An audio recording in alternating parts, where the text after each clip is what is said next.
कमल चित चोरियो मिथिला में रही तो यो पाहुन।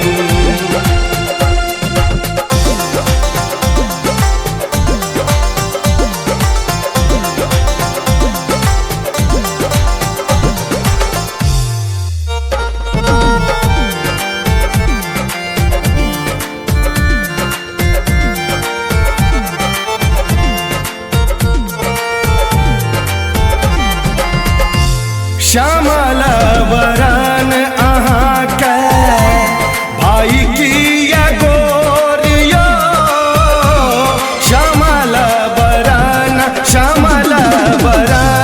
अहाँ के भाई किया गोरियो, भाई किया गोरियो।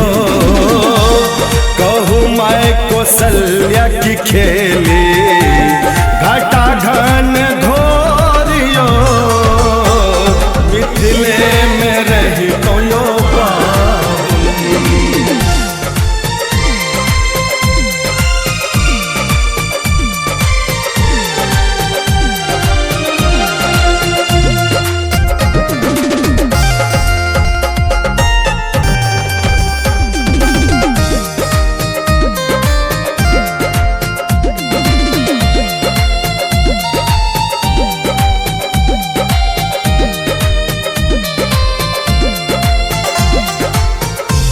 मिथिला जनकपुर में रही तो उकटन लगत तो यो, मिथिला जनकपुर में रही तो उकटन लगत तो यो, उकटन लगत तो यो।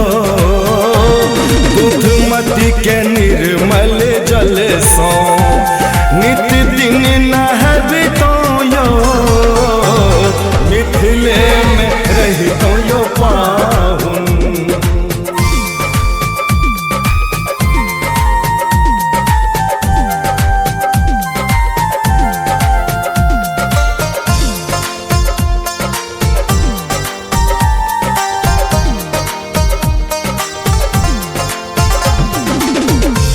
सिया बहिन हमर छठ पूनम इजोरिया, सिया बहिन हमर छठ पूनम इजोरिया, पूनम इजोरिया।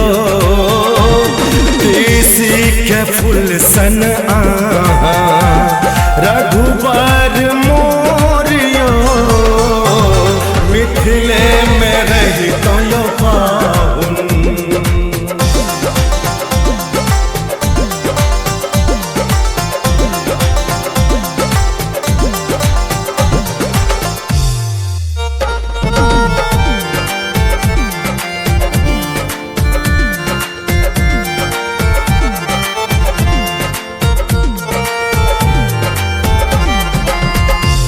भोजन में 56 व्यंजन साचार लगब तो यो, भोजन में 56 व्यंजन साचार लगब तो यो, साचार लगब तो यो। माखन के खीर बना कर प्रेम सौ खुअब तो यो, मिथिला में रही तो यो पाहुन। भौजाए तो गोरियो मिथिले में रही तो यो पाहुन, मिथिले में रही